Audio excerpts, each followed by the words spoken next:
जय श्री कृष्ण। आज इस वीडियो में हम एक बहुत ही इम्पॉर्टेंट एंड एक बहुत ही इंटरेस्टिंग टॉपिक के बारे में पढ़ेंगे।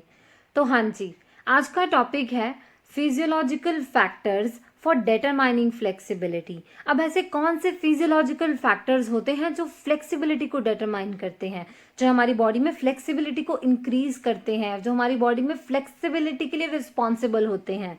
और आप जानते ही हैं कि फ्लेक्सिबिलिटी कितनी ज़रूरी है। तो शुरू करने से पहले हम ये जान लेते हैं कि फिजियोलॉजिकल का क्या मीनिंग होता है।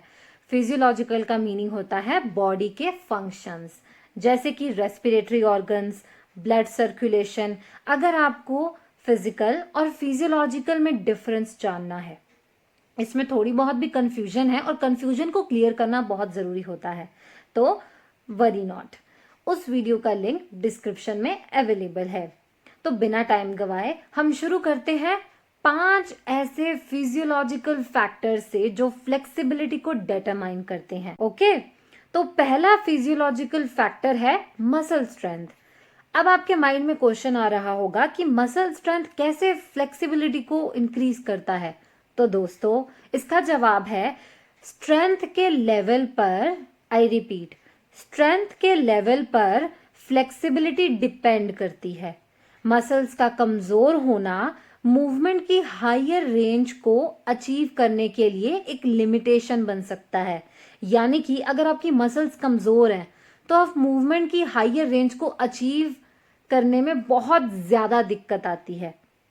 मसल्स की स्ट्रेंथ को ट्रेनिंग से बढ़ाया जा सकता है, इसीलिए ये फ्लेक्सिबिलिटी बढ़ा सकती है। दूसरा फिजियोलॉजिकल फैक्टर है जॉइंट स्ट्रक्चर। ह्यूमन बॉडी में कई अलग अलग तरह की जॉइंट्स होती हैं। एक्चुअली जॉइंट्स में से कुछ की रेंज ऑफ मोशन ज्यादा होती है। अगर आपकी बॉडी में रेंज ऑफ मोशन ज्यादा है तो आप ज्यादा फ्लेक्सिबल हो, ठीक है। जैसे कि शोल्डर की बॉल एंड सॉकेट जॉइंट का रेंज ऑफ मोशन ज्यादा होता है। तीसरा फिजियोलॉजिकल फैक्टर है एज एंड जेंडर। एज के बढ़ने के साथ फ्लेक्सिबिलिटी कम हो जाती है। ये तो हम जानते ही हैं कि अगर हम बूढ़े हो रहे हैं तो हमारी फ्लेक्सिबिलिटी बॉडी में कम होती चली जा रही है। तो फ्लेक्सिबिलिटी को ट्रेनिंग की मदद से बढ़ाया जा सकता है, ठीक है। तो ध्यान रखिए, एक्सरसाइज बहुत जरूरी है।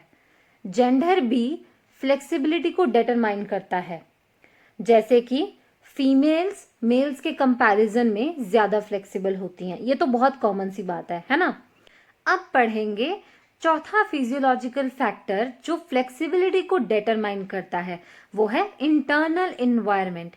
अब सवाल है कि इंटरनल इन्वायरमेंट कैसे फ्लेक्सिबिलिटी को डिटरमाइन करता है। तो जानते हैं, एक एथलीट का इंटरनल इन्वायरमेंट फ्लेक्सिबिलिटी को इन्फ्लुएंस करता है। ओ, ऐसा है। अगर इंटरनल टेम्परेचर बढ़ता है तो फ्लेक्सिबिलिटी बढ़ती है। अगर इंटरनल टेम्परेचर कम हो जाता है तो फ्लेक्सिबिलिटी कम हो जाती है। पांचवा फिजियोलॉजिकल फैक्टर जो फ्लेक्सिबिलिटी को डिटरमाइन करता है वो है previous injury. Okay, connective tissues and muscles को चोट लगने से कहां पर असर पड़ेगा? अल्टीमेटली फ्लेक्सिबिलिटी पर असर पड़ेगा। तो दोस्तों, अब हमने पढ़ लिए हैं 5 फिजियोलॉजिकल फैक्टर्स जो फ्लेक्सिबिलिटी को डिटरमाइन करते हैं। जो कुछ भी मैंने अब तक हिंदी में पढ़ाया है वो सब कुछ डिस्क्रिप्शन में अवेलेबल है, और इंग्लिश के नोट्स तो आपके पास स्क्रीन पे है ही हैं।